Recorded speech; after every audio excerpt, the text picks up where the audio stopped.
At the beginning of the war, many Japanese generals believed they understood America. They had studied its society, read its newspapers, and watched its economy during the interwar years. What they saw led them to a dangerous conclusion. The United States was rich, but soft. A nation of factories and automobiles, not one of endurance or sacrifice. In Tokyo, senior officers argued that Americans lacked the discipline for a long, brutal war. They believed American industry was impressive on paper, yet slow to adapt to total war. Japan, they claimed, could strike hard, seize key territories, and force Washington into negotiation before its full strength could be mobilized. This belief shaped early strategy. Pearl Harbor was not meant to defeat America, it was meant to shock it. Admiral Yamamoto himself warned that Japan could run wild for only 6 months before American production overwhelmed them. Yet many within the Army dismissed even that warning, convinced the U.S. could not sustain mass production at wartime speed. They were wrong. Within months, American factories transformed. Civilian plants were converted overnight. Car factories produced tanks. Shipyards launched vessels faster than Japan could sink them. By 1943, American shipyards were producing a new cargo ship every few days. Aircraft rolled off assembly lines in numbers Japanese intelligence could scarcely believe. Captured Japanese documents later revealed disbelief, turning into fear. One general wrote that America fought with machines that never seemed to end. Another admitted that Japan had planned for a war of courage, not a war of mathematics. By the time Japanese commanders fully understood the scale of American industrial power, it was already too late. The war they believed would be decided by spirit had become a war decided by steel, oil, and factories, and America had more of all three than anyone had imagined. The attack on Pearl Harbor delivered exactly what many Japanese leaders had hoped for: shock, humiliation, and a sudden sense of dominance. In Tokyo, reports from Hawaii were celebrated as proof that bold action could defeat a stronger enemy. Battleships burned. American aircraft lay destroyed. For a moment, it seemed the gamble had paid off. Senior officers interpreted the success as confirmation of long-held beliefs. They argued that the United States, stunned by the attack, would lack the will to fight a long war across the Pacific. Some believed American society would fracture under the pressure of losses so far from home. Victory, they claimed, depended not on numbers but on morale, and Japan had just shattered America's. This confidence quickly spread through the high command. Rapid advances across Southeast Asia reinforced the illusion. British and Dutch forces collapsed with surprising speed. Oil fields fell into Japanese hands. Each success strengthened the belief that the enemy was already on the defensive. Yet behind the celebrations, warning signs were ignored. Admiral Yamamoto remained uneasy, reminding colleagues that America's true strength lay beyond the battlefield. His concerns were often brushed aside. The destruction at Pearl Harbor had created a dangerous certainty that the enemy had been psychologically defeated. Captured Japanese war diaries later revealed how deeply this belief had taken root. Officers wrote of an inevitable peace once America recognized the cost of resistance. Few considered the possibility that the attack would unify, rather than weaken, the American public. Pearl Harbor had not broken America's will, it had hardened it. The confidence born from that single morning would soon clash with a reality far more unforgiving than Japanese leaders had imagined. In the early months of the Pacific War, Japanese commanders expected American resistance to collapse quickly. Their experiences in China and against colonial forces had taught them that bold attacks and aggressive infantry tactics could overwhelm opponents. But in the Philippines and later on Guadalcanal, those assumptions began to crumble under American firepower. During the fighting in the Philippines, Japanese units encountered defensive positions supported by heavy artillery and well-coordinated machine gun fire. Even as American and Filipino forces retreated, they inflicted unexpected losses. Japanese after-action reports noted that American troops relied less on mass charges and more on concentrated fire, forcing attackers to advance through deadly barrages rather than open ground. The shock deepened on Guadalcanal. There, Japanese soldiers faced an enemy that seemed able to summon fire at any moment. Naval guns thundered from offshore. Artillery struck hidden positions with alarming accuracy. Machine guns cut down night assaults that had once been Japan's greatest strength. Veterans later recalled that every movement risked drawing overwhelming retaliation. What unsettled Japanese officers most was the coordination. Infantry, artillery, air power, and naval support operated as a single system. When Japanese forces attempted traditional infiltration tactics, they were met not with confusion, but with flares, pre-registered artillery fire, and relentless counterattacks. Personal diaries captured the disbelief. One officer wrote that American units fought behind walls of fire, conserving lives while spending ammunition freely. Another admitted that courage alone could not cross ground swept by shells and bullets. By the end of Guadalcanal, Japanese commanders understood they were facing a new kind of war. It was no longer decided by bravery or surprise, but by who could deliver more fire, faster and longer. As the war dragged on, Japanese generals began to notice a pattern that no victory could explain away. Every American attack was followed by another, and then another. Losses that should have weakened the enemy instead seemed to have no effect. 4 Japanese commanders trained to calculate war in terms of limited resources. This was deeply unsettling. In reports from the Solomon Islands and New Guinea, officers wrote of American units firing without hesitation. Artillery barrages lasted for hours. Machine guns never seemed to fall silent. Even under heavy pressure, American forces showed no concern for conserving ammunition. To Japanese eyes, this behavior appeared reckless, until they realized it was not. Captured intelligence and battlefield observation revealed the truth. American supply ships arrived in constant waves. Fuel depots appeared where jungles had stood days before. Damaged vehicles were abandoned and replaced without hesitation. Japanese logistics officers, accustomed to rationing every bullet and drop of fuel, struggled to comprehend an enemy that treated material as expendable. Private diaries began to reflect this shift in understanding. One general noted that the Americans fought as if backed by an invisible river of steel. Another admitted that Japan's strategy had assumed scarcity on both sides, an assumption that proved fatal. The enemy could afford mistakes. Japan could not. The psychological impact was profound. Japanese commanders realized they were no longer fighting an army, but an entire industrial system stretching across an ocean. Every sunk ship was replaced. Every lost aircraft was matched by 10 more. By the time this realization spread through the high command, the outcome of the war was already slipping away.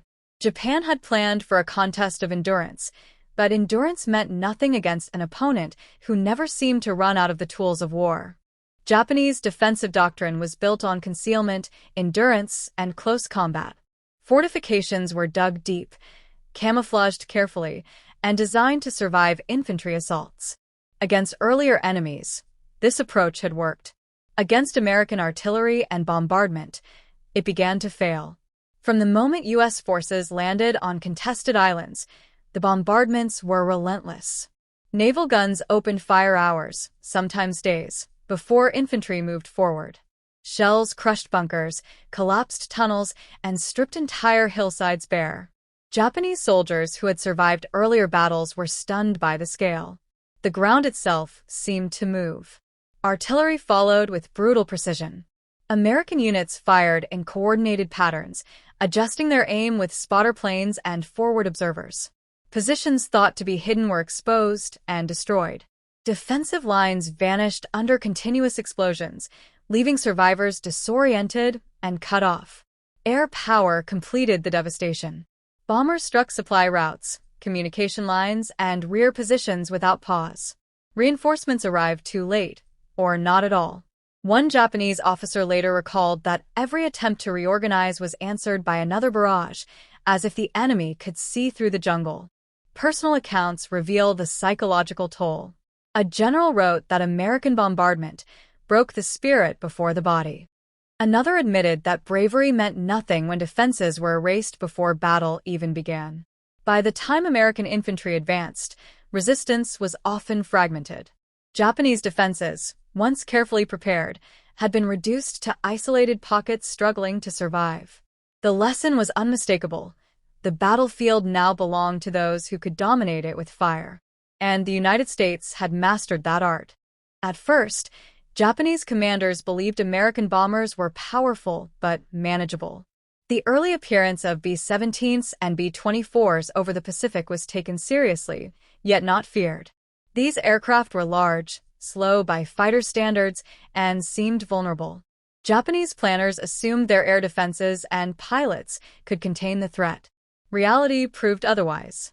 Reports from the field described bombers that absorbed punishment and kept flying.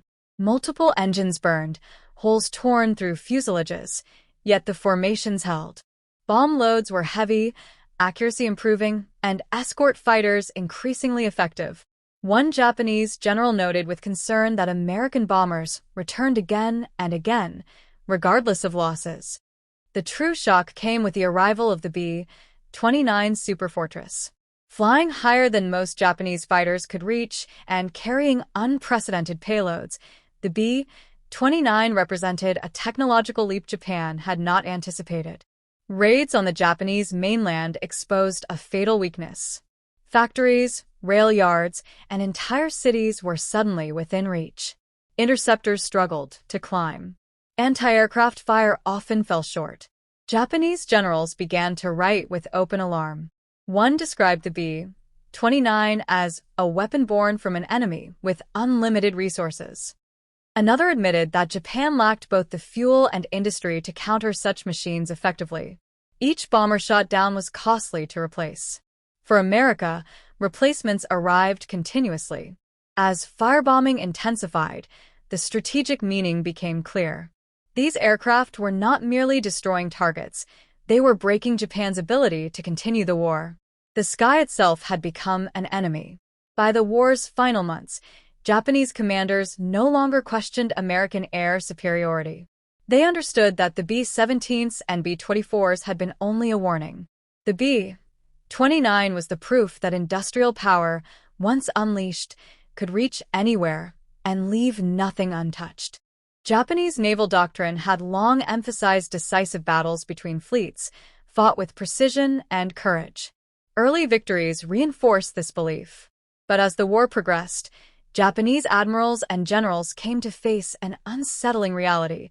American warships brought a level of firepower they had never truly anticipated. From the Solomon Islands to the Central Pacific, U.S. Navy battleships and cruisers demonstrated devastating reach. Naval bombardments often began before dawn, with shells weighing hundreds of kilograms crashing into shore positions miles inland. Fortifications thought to be safe from sea fire were simply erased. Hills collapsed. Concrete bunkers split open. What shocked Japanese commanders most was not just the power, but the accuracy and persistence. American ships fired methodically, guided by spotter aircraft and radar. Targets were corrected in real time. When Japanese batteries attempted to respond, they were quickly silenced by counterfire they could neither outrange nor outlast.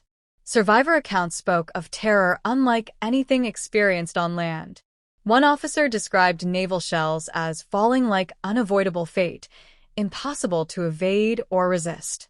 Another admitted that entire defensive plans unraveled before infantry ever made contact with the enemy. Equally alarming was the sheer number of ships. Task forces appeared with overwhelming escorts, rotating vessels so that bombardments could continue without pause. Damaged ships withdrew, replaced almost immediately.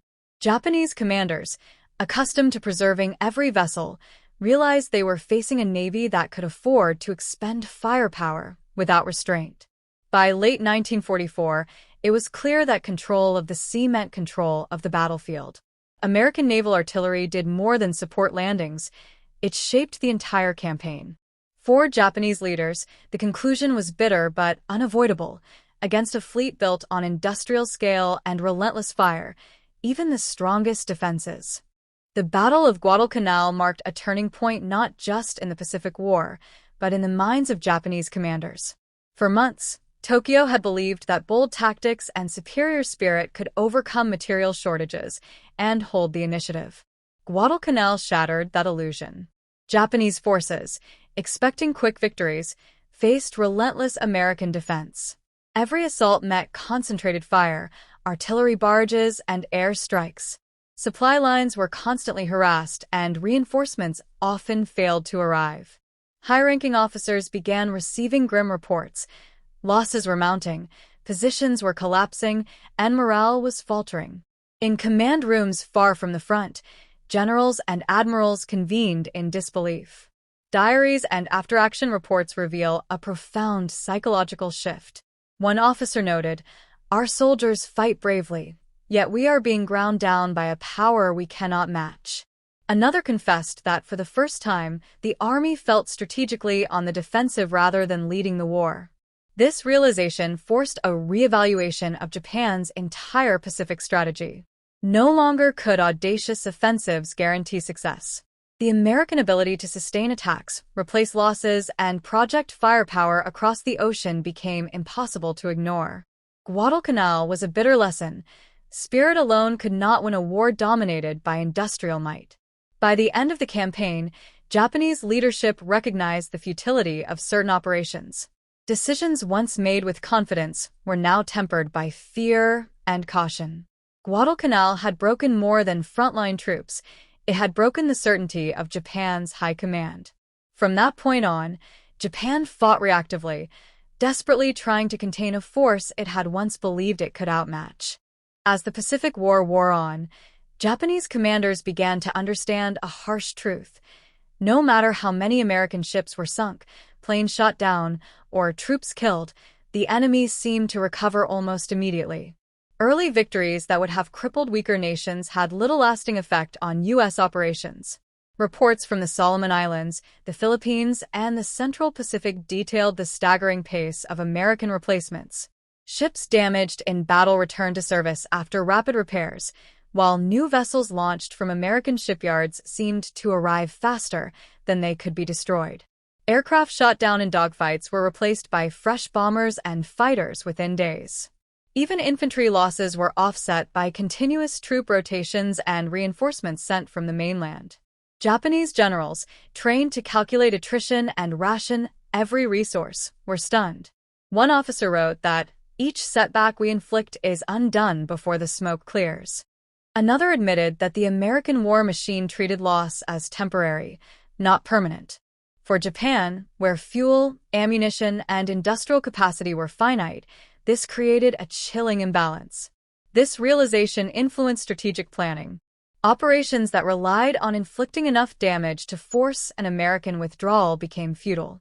Every attack had to consider not just the immediate battle, but the enemy's seemingly infinite ability to replenish forces. Diaries and capture documents later reflected a grudging respect, tinged with fear. Japanese commanders recognized that the U.S. fought a war that Japan could not hope to match materially. Courage and skill alone were insufficient. Against an adversary who could replace everything lost, attrition became a one-sided affair. By 1944, this recognition had reshaped Japan's approach entirely. Offensive ambition was tempered by the knowledge that the enemy could absorb punishment endlessly and that each victory came at a strategic. As the Pacific War wore on, Japanese commanders began to understand a harsh truth. No matter how many American ships were sunk, planes shot down, or troops killed, the enemy seemed to recover almost immediately. Early victories that would have crippled weaker nations had little lasting effect on U.S. operations. Reports from the Solomon Islands, the Philippines, and the Central Pacific detailed the staggering pace of American replacements. Ships damaged in battle returned to service after rapid repairs, while new vessels launched from American shipyards seemed to arrive faster than they could be destroyed. Aircraft shot down in dogfights were replaced by fresh bombers and fighters within days. Even infantry losses were offset by continuous troop rotations and reinforcements sent from the mainland. Japanese generals, trained to calculate attrition and ration every resource, were stunned. One officer wrote that, "Each setback we inflict is undone before the smoke clears." Another admitted that the American war machine treated loss as temporary, not permanent. For Japan, where fuel, ammunition, and industrial capacity were finite, this created a chilling imbalance. This realization influenced strategic planning. Operations that relied on inflicting enough damage to force an American withdrawal became futile. Every attack had to consider not just the immediate battle, but the enemy's seemingly infinite ability to replenish forces. Diaries and captured documents later reflected a grudging respect, tinged with fear. Japanese commanders recognized that the U.S. fought a war that Japan could not hope to match materially. Courage and skill alone were insufficient. Against an adversary who could replace everything lost, attrition became a one-sided affair. By 1944, this recognition had reshaped Japan's approach entirely. Offensive ambition was tempered by the knowledge that the enemy could absorb punishment endlessly and that each victory came at a strategic